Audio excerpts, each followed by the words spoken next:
आइए अब हम सेकंड लर्निंग आउटकम डिस्कस करते हैं which is related to data type casting. Data type casting is also known as data type conversion. तो देखिए data type casting is also known as data type conversion. ये देखा आपने, it is also known as data type conversion. अब ये data type conversion क्या हुआ, किसी वेरिएबल का एक डाटा टाइप से दूसरे डाटा टाइप में कन्वर्जन क्या कहलाएगा, data type casting. It is a conversion of, it is the conversion of one data type variable into another data type. It is the conversion of one data type variable into another data type. ये चीज clear हो गई। अब एक data type को दूसरे data type में आप क्या कर सकते हैं, कन्वर्ट कर सकते हैं। So based on that it is classified into two type. क्योंकि हो क्या सकता है कि भाई आपके पास ऐसी भी पॉसिबिलिटी हो सकती है कि स्मॉलर डाटा टाइप है उसे बिगर डाटा टाइप को असाइन करना हो, और बिगर डाटा टाइप है उसे स्मॉलर डाटा टाइप को असाइन करना हो।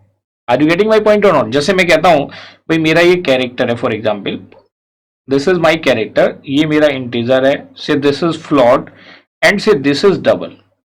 मैं इनकी बात करता हूँ, ये प्रोग्रामिंग इन सी की हम बात कर रहे हैं, विंडो प्लेटफॉर्म में टर्बो सी की। कैरेक्टर कितना लेता है 1 बाइट, इंटीजर कितना लेता है 2 बाइट्स, फ्लोट कितना लेता है 4 बाइट, डबल कितना लेता है 8 बाइट्स।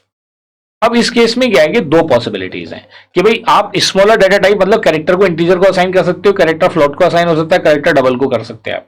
ऐसी इंटीजर को फ्लोट में, इंटीजर को डबल में कर सकते हैं, या इसका रिवर्स करना हो, इंटीजर को कैरेक्टर में करना हो, फ्लोट को कैरेक्टर में करना हो, या डबल को किस में करना हो, इंटीजर में। अब बात ये आती है कि भाई आप इसे कैसे कन्वर्ट कर सकते हो। इसको आप ऐसे समझिए कि इस पहले तो इसके टाइप समझ लीजिए, उसी के साथ साथ इस एग्जांपल को मैं कंसीडर कर लेता हूं। अगर मैं इनकी टाइप्स की बात करता हूं, this is of two types, implicit typecasting, implicit data typecasting, and another one is a explicit data typecasting.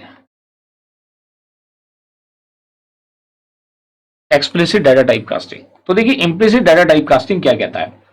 implicit data typecasting कहता है कि जब हम स्मॉलर डाटा टाइप की वैल्यू को बिगर डाटा टाइप की वैल्यू में असाइन करते हैं, दिस इज कॉल्ड इम्प्लिसिट। तो उसमें आपको कोई एडिशनल एफर्ट लगाने की रिक्वायरमेंट नहीं होती। एक्सप्लिसिट डाटा टाइप में क्या होता है, जो स्मॉलर बिगर डाटा टाइप है उसको स्मॉलर डाटा टाइप के असाइन किया जाता है। तो यहाँ पे कुछ एडिशनल करना पड़ता है। क्यों करना पड़ता है, क्या है ये फैक्ट, आइए समझते हैं इसको एक रियल लाइफ एग्जांपल से मैं कहता हूं आपसे इम्प्लिसिट टाइप कास्टिंग में आपके पास 2 kg सामान है and you are having a bag of capacity 4 kg। तो आप 2 kg के सामान को इजीली 4 kg के बैग में कैरी करके जा सकते हो, कोई प्रॉब्लम नहीं आएगी। This is called implicit data type casting. तो आपको कोई एडिशनल एफर्ट नहीं लगाना। Implicit data type casting is also known as automatic data type casting, और you can say it is an automatic data type casting. Automatic data type casting, ये बात समझ में आ गई। इम्प्लिसिट का मतलब ऑटोमेटिक कि भाई 2 kg के सामान को 4 kg के बैग में करना है, 2 kg के सामान को 3 kg के बैग में करना है, 2 kg के सामान को 10 kg के बैग में कैरी करना है, you can easily carry. Explicit type casting क्या कहती है, एक्सप्लिसिट टाइप कास्टिंग कहती है कि भाई आपके पास बिगर डाटा टाइप है और उसको स्मॉलर डाटा टाइप में कन्वर्ट करना है। मतलब आपके पास 5 kg का सामान है और बैग की कैपेसिटी है 2 kg, तो क्या आप 5 kg के सामान को 2 kg के बैग में कैरी कर सकते हो? No, without converting it into that level आप उसे कन्वर्ट नहीं या उसको कैरी नहीं कर सकते। That is called explicit data type casting. I think this is clear to everybody. तो यहां पे आपको समझना पड़ेगा, अगर मैं इम्प्लिसिट की बात करता हूं तो इम्प्लिसिट का मतलब है it is the assignment of small या conversion of smaller data type variable into the bigger data type variable. This is the conversion of smaller data type variable into a bigger data type variable into a bigger data type variable। ये चीज clear हो गया। और explicit type casting क्या कहती है जी, explicit type casting कहती है कि conversion of bigger data type value into the smaller data type value. लेकिन ये ऑटोमेटिक नहीं है, इसके लिए हमें कुछ एडिशनल एफर्ट लगाना पड़ता है। सो this is the conversion of, this is the conversion of bigger data type value into smaller data type value.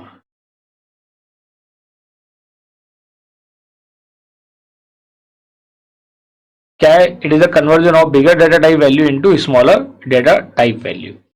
तो लेकिन ये ऑटोमेटिक नेचर में नहीं है, इसके लिए कुछ हमें एडिशनल करना पड़ता है, पहले उस बड़ी वैल्यू को छोटी वैल्यू में कन्वर्ट करना पड़ता है, फिर उसको हमें असाइन करना पड़ता है स्मॉलर वैल्यू में। तो आइए इनके एग्जाम्पल की हेल्प से इनको समझ लेते हैं। मैं लिखता हूं जी पहले से for example implicit data type casting, इसकी बात कर रहा हूं, I am talking about implicit data type casting.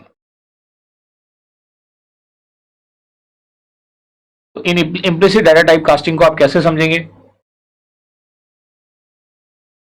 से मैं क्या कह रहा हूं, क्योंकि ये ऑटोमेटिक इन नेचर है, तो ऑटोमेटिक नेचर का मतलब क्या हुआ कि मेरा कैरेक्टर वैल्यू डायरेक्टली कन्वर्ट हो सकती है किसमें, इंटीजर में। Integer can be converted into float and float can directly be converted into double. This is the way automatic assignment हो जाएगा। मान लिया मैं एक एग्जांपल भी यहाँ पे कंसीडर करता हूं, से I am having an example कि भाई मेरे पास जो वैल्यूज हैं, से मैंने लिया integer a is equal to 4 और मेरे पास एक फ्लोट b, फ्लोट b, और मैंने क्या लिखा यहाँ पे, से b इज इक्वल टू ए। क्या लिख दिया मैंने, b इज इक्वल टू ए। तो b इज इक्वल टू ए का मतलब क्या हुआ, ऑटो यहाँ पे अब हमें कुछ भी एडिशनल एफर्ट लगाने की जरूरत नहीं है, क्योंकि b फ्लोट टाइप का है जिसका साइज 4 बाइट्स का है, a इंटीजर टाइप का जिसका साइज 2 बाइट्स का है। तो स्मॉलर डाटा टाइप को हम असाइन कर रहे हैं किसको, बिगर डाटा टाइप वैल्यू को असाइन कर रहे हैं। Is it clear to everybody? तो this is called implicit data type casting. Implicit data type casting, no additional effort is required. ये क्लियर है? आइए इन द सेम वे समझते हैं the concept of explicit data type casting. Explicit data type casting ऐसे नहीं कहती जैसे मैंने ऊपर मेंशन कर दिया, no it's not like that. सो इसके लिए एक सिंटेक्स यूज होता है, पहले आप उस वैल्यू को उस जिस स्मॉलर डाटा टाइप में कन्वर्ट करना चाहते हैं उसके लिए उसको टाइप कास्ट करेंगे। सो द सिंटेक्स इज, कैसे करेंगे आप एक्सप्लिसिट डाटा टाइप कास्टिंग, जिस डाटा टाइप में आप कन्वर्ट करना चाहते हैं उस डाटा टाइप का नाम लिखेंगे and the name of expression और वेरिएबल ऐसी सेम, और you can also write it as this is a data type और say this is a you can say expression. ये क्या है, एक्सप्रेशन है। तो इस तरह से आप क्या कर सकते हैं, एक्सप्लिसिट डाटा टाइप की हेल्प से बिगर डाटा टाइप को स्मॉलर डाटा टाइप में कन्वर्ट कर सकते हैं। आइए इसको भी एक एग्जांपल की हेल्प से समझते हैं। Say I am having the value say integer और मेरे पास है float b is equal to 4.5। कितना, b इज इक्वल टू 4.5। यहाँ पे क्या कर रहा हूं मैंने, अगर यहाँ पे वैल्यू लिखी उसे अगर मैं लिख देता हूं a is equal to b, ठीक है, b बिगर डाटा टाइप है, लेफ्ट हैंड साइड वाला वेरिएबल इसमें हम असाइन कर रहे हैं वो स्मॉलर है, तो यहाँ पे एक एरर मैसेज आएगा, it will display an error message. ये चीज क्लियर है? इस एरर को रिमूव करने के लिए, क्योंकि b क्या है, b फ्लोट है, भाई ये बिगर डाटा टाइप है, this is a bigger data type और ये क्या है, स्मॉलर है, इसलिए यहाँ पे क्या डिस्प्ले हुआ, एरर। तो बिगर को स्मॉलर में कन्वर्ट करने के लिए we have to use the above syntax. तो हमें यहाँ पे क्या करना पड़ेगा, टू मेक इट करेक्ट हमें क्या यूज करना पड़ेगा, पहले b को कन्वर्ट करना पड़ेगा इंटीजर टाइप में। तो मैंने लिखा इंटीजर b, ये वैल्यू मेरी जो b है वो इंटीजर में कन्वर्ट हो चुकी है, now I can assign it to a। So this is called explicit data type casting. ये क्या किया मैंने यहाँ पे, this is explicit data type casting, this is explicit data type casting.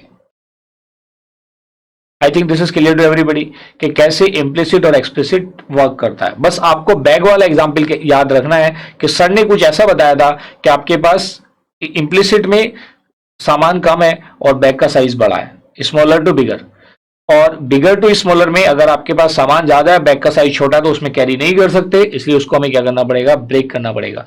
सो एक तरीके से जो ये सिंटेक्स है ये क्या बता रहा है कि आप उस साइज को उस साइज में कन्वर्ट कर रहे हैं जिस कैपेसिटी का बैग आपके पास अवेलेबल है। So dear student, this is all about the second learning outcome के data type casting and differentiate between implicit data type casting and explicit type casting. तो इस तरह से हमने अपने यहाँ पे सेकंड लर्निंग आउटकम भी अचीव कर लिया है।